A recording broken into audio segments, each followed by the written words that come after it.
গোয়ালিয়রের নতুন স্টেডিয়ামে বাংলাদেশি প্রথম অভিষেক স্মরণীয় করে রাখতে নানা উদ্যোগ। এক দশক পর নারী বিশ্বকাপে বাংলাদেশের জয়, স্কটল্যান্ডকে হারালেও চিন্তার নাম ব্যাটিং।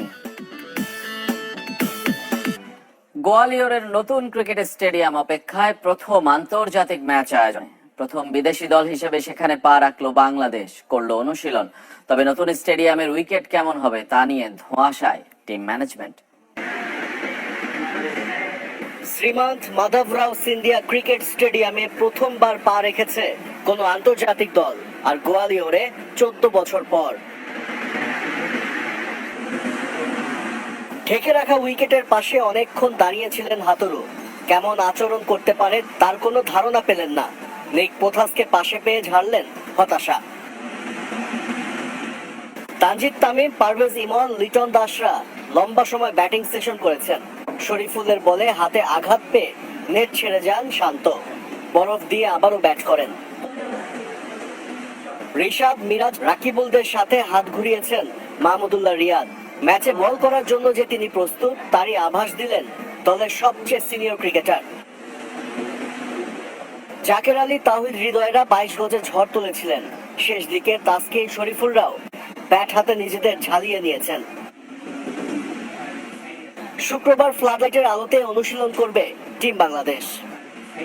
ভারতের বিপক্ষে টেস্ট সিরিজ শেষে দেশে ফিরেছেন ক্রিকেটাররা, যেখানে সঙ্গী হয়েছেন নাহিদ রানাও। এই পেসারের প্রশংসা করেছেন ভারতীয় তারকা বোলার জসপ্রীত বুমরা।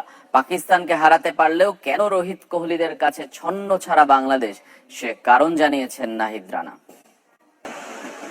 পাকিস্তানে ঐতিহাসিক সিরিজ জয়, ভারতে গিয়ে বিবর্ণ টিম বাংলাদেশ। দুই সিরিজে বিপরীতমুখী অভিজ্ঞতা। কানপুর টেস্টে টাইগারদের হারাতে রোহিত কোহলিদের জন্য যথেষ্ট ছিল মাত্র 2.5 দিন। বাজে পারফরমেন্সের কথা স্বীকার করে নিতে আপত্তি নেই ক্রিকেটারদের। উইকেটের সাথে তাল মেলাতে ব্যর্থ।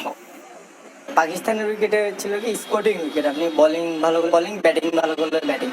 তো ইন্ডিয়া আর পাকিস্তানের এটাই ডিফারেন্ট যে ওইদিকে ইন্ডিয়াতে তিন দিন থেকেই বল ঘুরে স্পিন। দেশে পেস সেনসেশন নাহিদ রানা চেন্নাই টেস্টে নিয়েছিলেন 2 উইকেট। কম্বিনেশন বিবেচনায় সুযোগ হয়নি পরের ম্যাচে। জসপ্রীত বুমরা মোহাম্মদ সিরাজকে কাছ থেকে দেখে শেখার চেষ্টা। বুমরা বলতেছিল যে অনেক ভালো এফোর্ট দিছো, ভালো বোলিং করছো। এমনিতেই নর্মাল ম্যাচের মধ্যে যা কথা হয়। শুধু গতির উপর নির্ভরশীল হতে চান না নাহিদ রানা, বোলিং বৈচিত্র্য নিয়ে কাজ করার কথা বলেছেন। যত্নবান হবেন ফিটনেসের প্রতিও। সবচেয়ে জোরে বল করতে বললে এরকম কোনো ইচ্ছা নেই। ইচ্ছা আছে একটাই, যে নিজেকে ফিট রাখা এবং টিমের প্ল্যান অনুযায়ী বোলিং করা। এ মাসেই বাংলাদেশ সফরে আসবে দক্ষিণ আফ্রিকা। সাদা পোশাকে প্রোটিয়াদের বিপক্ষে রঙিন হতে চান নাহিদ রানা। ঐতিহ্যের নগরী গোয়ালিয়রে ফিরছে ক্রিকেট, আর তা স্মরণীয় করে রাখতে নানা আয়োজন সিন্ধিয়া পরিবারের, যাদের রাজত্ব এই শহরে। সেই পরিবারের যুবরাজ মহানারিয়ামান রাও সিন্ধিয়া জানিয়েছেন, সঙ্গীত, সংস্কৃতি আর খাবার সবকিছুই তুলে ধরা হবে ভারত ও বাংলাদেশ দলের সামনে। ভারতের ঐতিহাসিক শহর গোয়ালিয়র দুর্গ, রাজপ্রাসাদ আর স্থাপত্য শৈলীর সংমিশ্রণে ঐতিহ্যের নগরী। দীর্ঘদিন পর যার সঙ্গে মিশে আছে আন্তর্জাতিক ক্রিকেট। শহরের ঐতিহ্য ও সংস্কৃতি ফুটিয়ে তোলার চেষ্টা থাকবে ঐতিহাসিক ম্যাচটিতে। সঙ্গে ম্যাচের আগে কনসার্ট, যেখানে ভারতের জনপ্রিয় শিল্পীর পাশাপাশি থাকবে স্থানীয় পারফর্মাররাও। এছাড়া ডিজে ও লাইট শো। মধ্যপ্রদেশ ক্রিকেট অ্যাসোসিয়েশনের বিশেষ পরিকল্পনা সরাসরি তদারকি করছে গোয়ালিয়রের রাজ পরিবার। It's a big momentous occasion for us that after 14 years 14 বছর পর আন্তর্জাতিক ম্যাচ হবে এখানে। আমরা সবাই রোমাঞ্চিত। সবাইকে খুশি করার জন্য যা যা করণীয় সবই চেষ্টা করব। ম্যাচের আগে একটা অনুষ্ঠান আয়োজন করতে চাই, তবে সবকিছু নির্ভর করছে বিসিসিআই এর অনুমতির উপর। we're still discussing with the BCCI regulators. গোয়ালিয়রের সুস্বাদু খাবার আর সংস্কৃতির সাথে পরিচিত হতে ভারত ও বাংলাদেশের ক্রিকেটারকে আহ্বানও জানিয়েছেন যুবরাজ।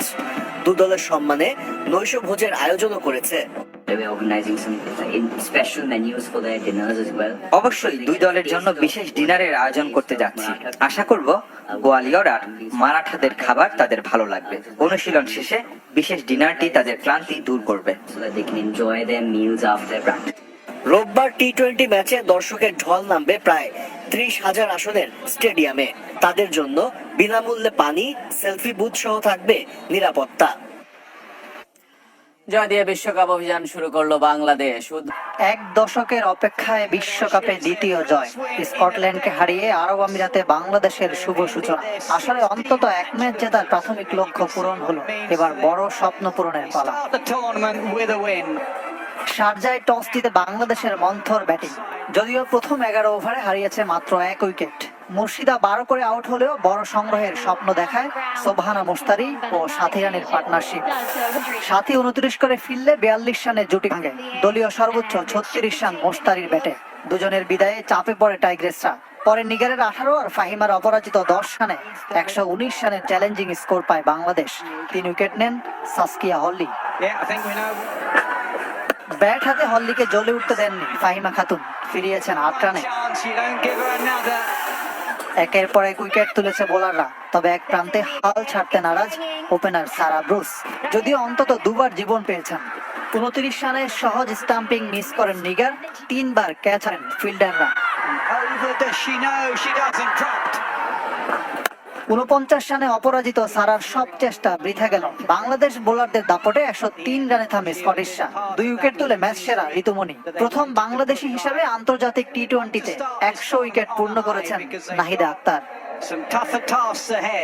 শনিবার দ্বিতীয় ম্যাচে ইংল্যান্ডের বিপক্ষে লড়বে টিম টাইগ্রেস। ইন্টারন্যাশনাল ক্রিকেট কাউন্সিলের টেস্ট বোলিং র্যাঙ্কিং এর শীর্ষে উঠেছেন জসপ্রীত বুমরা। দ্বিতীয়বারের মতো বোলিং র্যাঙ্কিং এর শীর্ষে উঠলেন ভারতীয় পেসার। বুমরা শীর্ষস্থান দখল করায় সতীর্থ রবিচন্দ্রন অশ্বিন 2-এ নেমে গেছে।